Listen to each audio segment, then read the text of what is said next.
Charles Yates, know him from over at the school, always showing people how the right way, the right touch to put on them steps when you're trying to do that buff.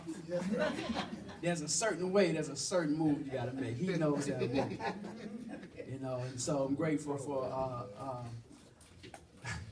don't get this wrong, but Jerome C. Copeland. As brothers say, we used to call him Romy Rome, right? But I'm grateful to all of us who have decided to be a part of this initiative. As Dr. Hayden was speaking, I listened to him. When a baby is first being formed, no one wants to see that thing. That's an ugly sight. When a baby is first being formed, there's a lot of pain that's going through. The mother is going through a lot of discomfort, the morning sickness.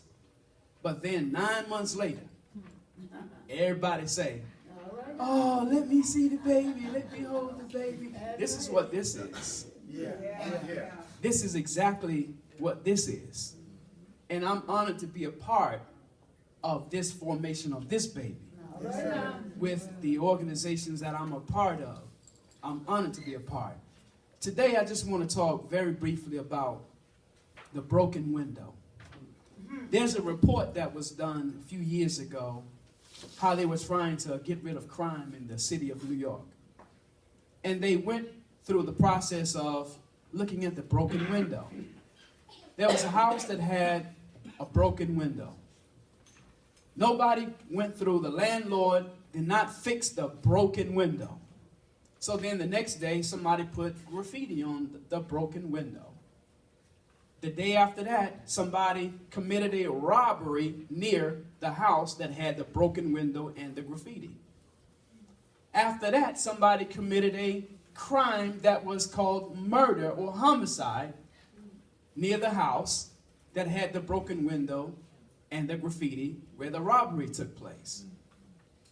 What we're saying here is that if you have ever listened to or studied the national discretionary budget that was put in place by Mr. Barack Obama, our president, 57% of that budget went toward military spending.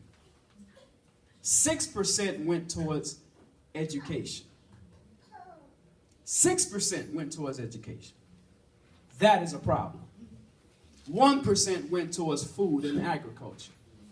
That is a problem. Here in the state of Minnesota, they spend $7,122 to educate a child.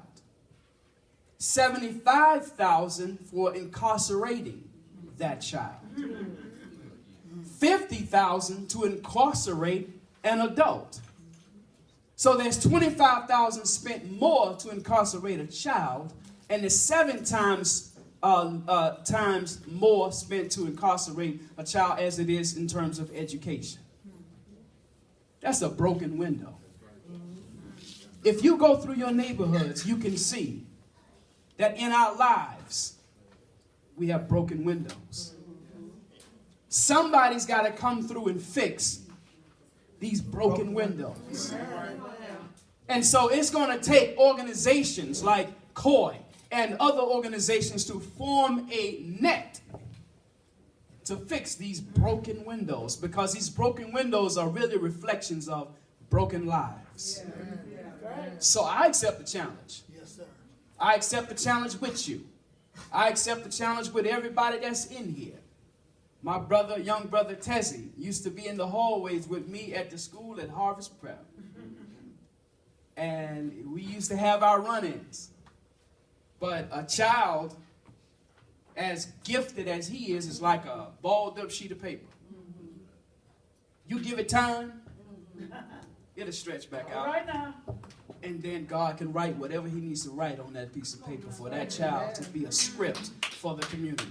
So thank you, brothers and sisters, for your time. And let's go to work.